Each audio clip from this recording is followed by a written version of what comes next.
Exploratory data analysis, aka EDA, is one of the major scale every data scientist, data analyst, and machine learning engineer must know. That's why in this comprehensive tutorial, I'll be taking you through all you need to know about exploratory data analysis, and also I'll show you how to do exploratory data analysis using Pandas and the Python programming language. In order to make this accessible to you watching and everyone else in this world, we'll be using Google Collab so that after the tutorial, you guys can have access to the notebook and practice with it.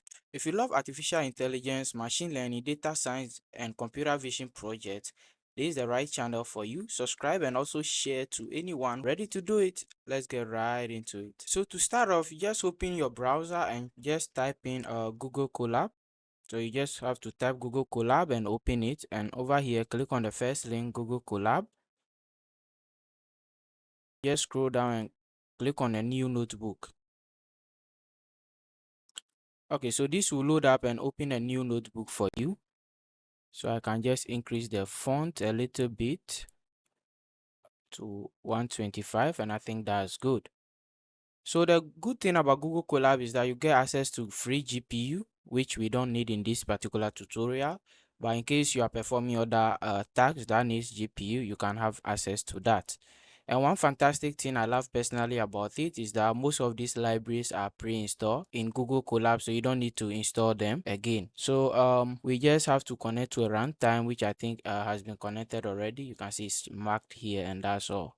Now that everything is done, we just go ahead and import the libraries we need for this particular tutorial.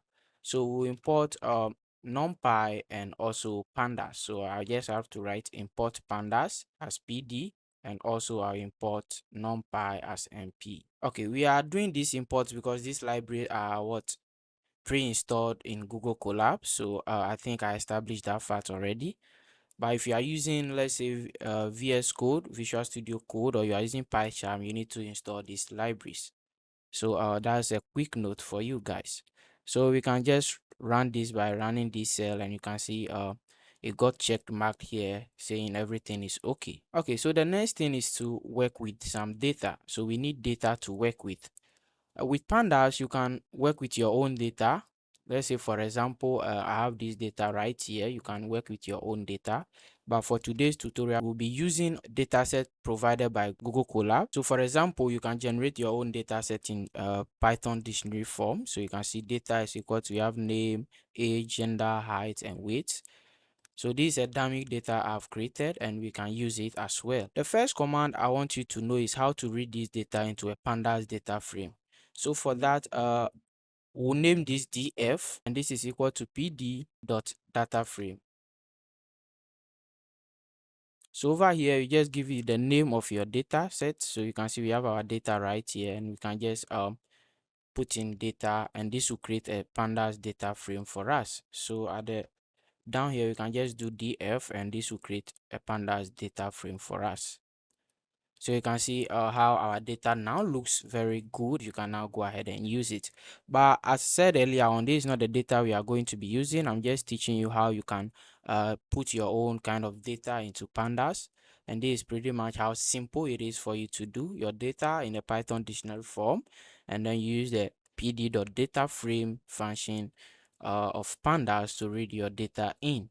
Okay, so this is the data we'll be using right here. When you open Google Colab, by default you have sample data, and this sample data you have some list of CSV data, right, that you can use in Google Colab. So I think this is fantastic, and we'll be exploring this particular data. So I'll just copy the path, and that's it. So now we can close this up so that we get more space. Okay, so for that, to read a CSV type of data, you do pd.read. So any form of data you have at all, you see you can read it with Pandas. We have CSV, we have SL. It's just so much. So you can see SL, we have HTML, JSON, pickle, and so on. So any form of data you have that falls under this particular format, you can read it with Pandas. You just use the read underscore the format in which your data is, and you read it successful.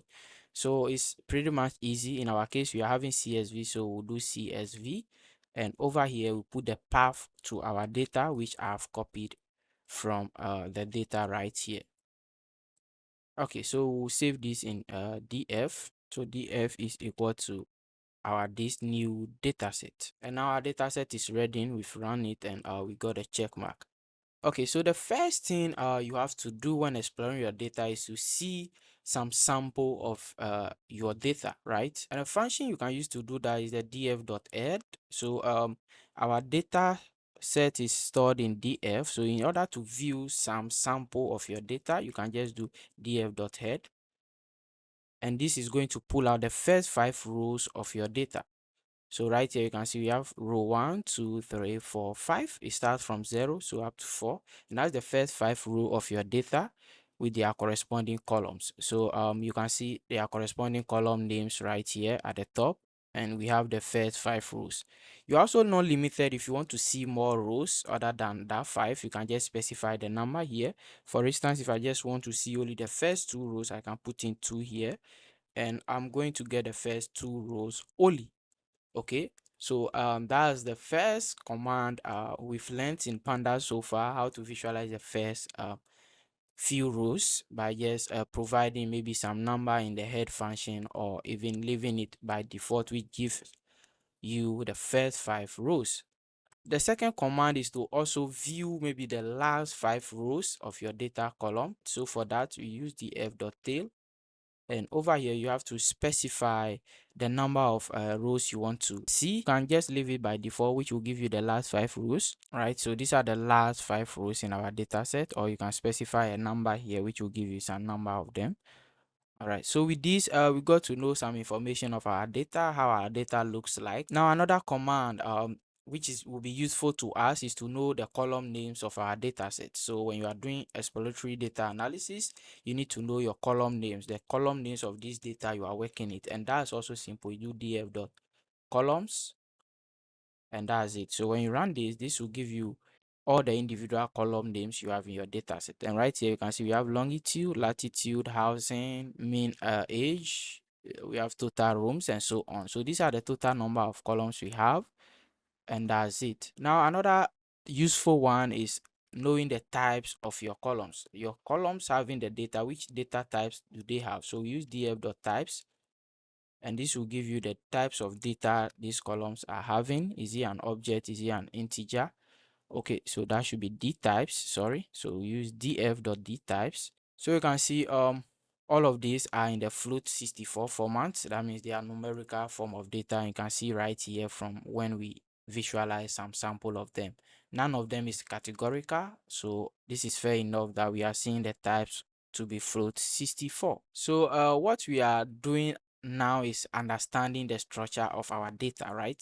Because you can see we visualize the first 5 rows, we visualize the last 5 or 4 rows here, and now we are checking the columns. We are also checking the data type. So what we are doing here is like knowing the structure of our data. There are still few commands we can use to know the structure of our data. Let's say for instance we want to know the shape of our data, or we want to know the total number of rows and columns.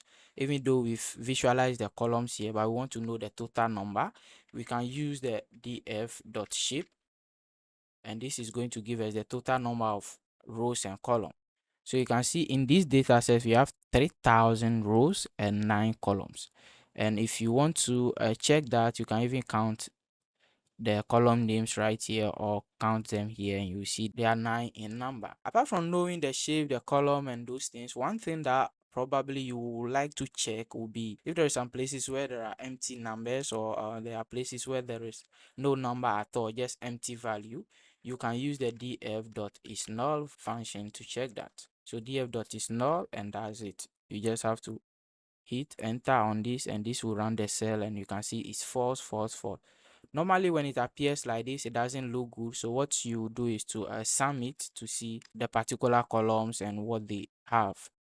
So you can see for null value, longitude is having 0, and all of these columns are having 0 null values, because this particular data set we are using is processed already. I think it has been put in the right shape before they put it in Collab for you to use. So it has 0 null values across all the columns. It is clean. In other words, it is a clean data set. Apart from checking for null existence of null values, you can also check for duplicated values, see whether there are duplicates in your data set. So for that, you just do df.duplicated, and this will also go ahead and tell you if you have duplicated values or not. So you can see we are having false, false, false values, and let's see if we can run the sum on it. Okay, so we have 0 duplicated values. There are no duplicates. There are no duplicates in this particular data set, and this is fine. And we are getting all this because this data has been processed already. But in an actual world, you can get a data which is not already processed, and it will have a lot of duplicates in it. Okay, so now let's move on to working with missing values in our data set. How do we work with missing values in our data set? So one way is to drop it, but unfortunately for us, this particular data set has 0 missing values. But in case you have missing values in your data set and you want to drop all columns having missing values, you can use the df.drop now function, and that's it. So this will go ahead and drop all columns with empty values. So when I run this, this should do that fair enough. So after performing it, you can see we still have our 3000 rows and 9 columns because this particular data set has no null value. But in case you have a data set that has null value, it's going to drop all those rows or those columns having the null value, and this will reduce the size of your data set. In our case, it has retained the same size because we have no null value. Then sometimes dropping this null value is not that good, or it doesn't help your data sets. So what you end up doing is to fill those missing rows or missing columns with some data. So we use this particular command df.fill now, and inside here you provide a number that you think you want to use to fill these empty values. So places where there are missing values, you choose your own number to fill those places. So you can just say you choose 1 to fill every empty space. You can just do df.fill now and put it right there. But in our data set, once again, there is no empty space, so this is not going to have any effect on our data set.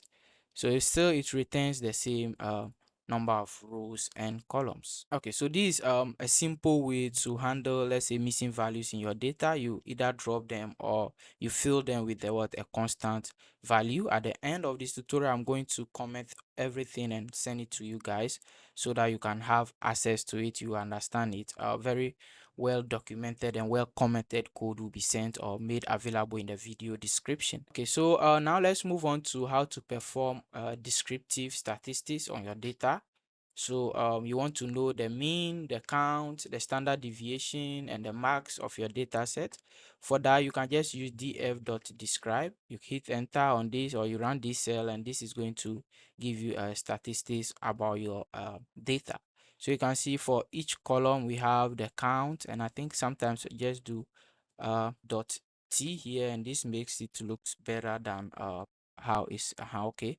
So now we have the column names here, and then we have their stats here. So you can see the count. The count just means number of rows. So all of this data, you can see all of these columns have 3000. That means all of this data is having up to 3000 rows, and then you can see the mean for each and every column. So the mean for longitude, the mean for latitude, and so on. You can see the standard deviation.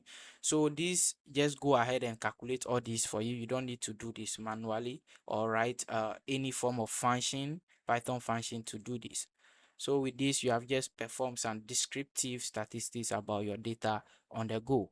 This is the power of Pandas. It's pretty much easy for you to achieve this using Pandas. Okay, so this is all about descriptive statistics concerning your data. Let's see now how to rename a column. So with this data, you can see the column names are so good, but let's say you have your own kind of data and you want to rename a particular column. Maybe we want to rename total rooms here to rooms. So let's say, for instance, this total room, we want to change the name of that column to rooms. How can we do that?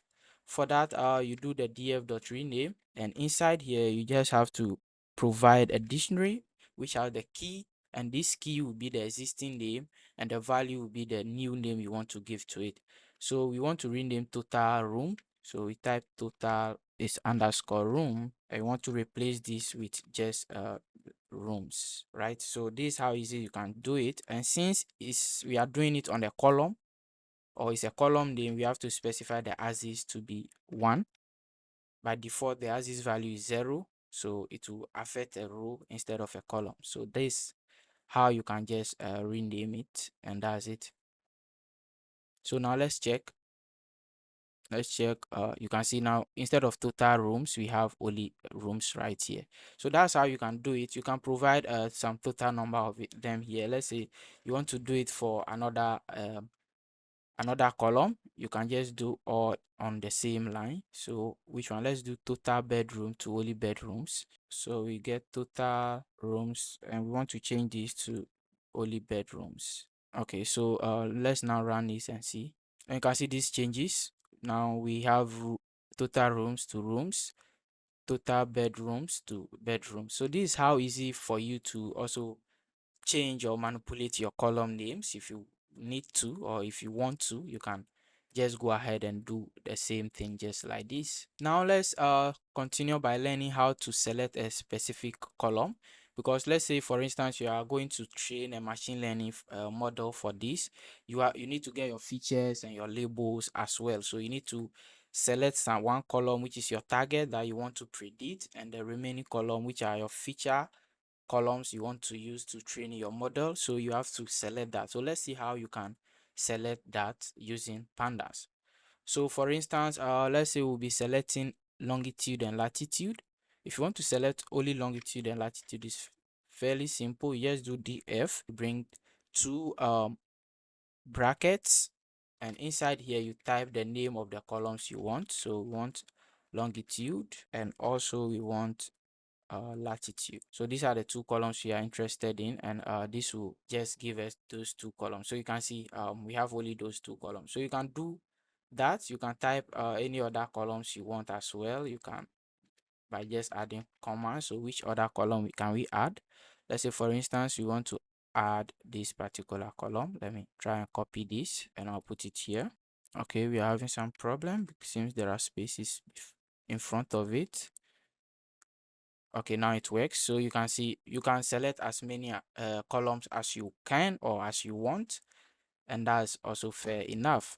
So this is how you select a particular column, or you select columns in your data frame. Okay, so now that we know how we can select columns, it's time to move on to how to select a specific row in your data frame. So you have your data frame and you want to select maybe row 200, the data point at row 2999. How can you select that?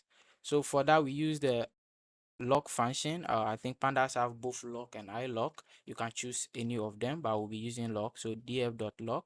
And then inside here, you have to provide the rows that you want to select. So let's say, for instance, I want to select the first row of my data set. I just have to put 1 here, and this is going to give me the first row of my data sets.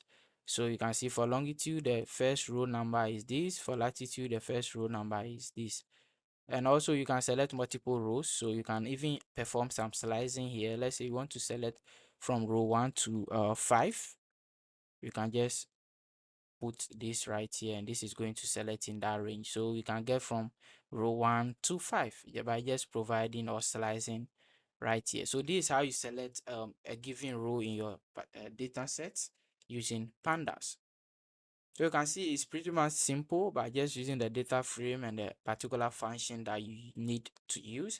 With a little bit of practice, you can just become a specialist or a Pandas guru in this case. Okay, the last thing I would like to show you will be like how do we select maybe a specific row together with a column at the same time. So you want to select a row and a column at the same time, specific ones, the one we only need. So let's say for instance we want to select data for row 0, 1, and 3, and then the under column name, longitude, and total rooms. So let's say for that, you just have to use the log function. So df.log, you want the first 3 rows of your data. Then you open new set of brackets, and over here you have to type for the particular column names that you want to select that data for. So we can put longitude here. We want the same for longitude, and also let's do latitude. And that's it. So let's try this out and see. Okay, we have key error. Okay, I think longitude spelling is not that right. Longitude. Okay, let's try this out. Okay, so you can see we are selecting the first 3 rows, or I would say 4 because we are starting from 0. So the first 4 rows of data for only longitude and latitude. So you can see how easy it is. You are selecting data for specific rows and columns at the same time. You can increase the names right here. So you can do total underscore room, and that will be fine to just add that up to the particular data. You can see that right here. So this is how easy you can perform EDA on your dataset, aka exploratory data analysis. Or we have more functions you can use, and in subsequent tutorials, we will be exploring how to visualize data and also how to handle missing data properly, how to also change categorical data into numeric forms that you can use to build very good ML models.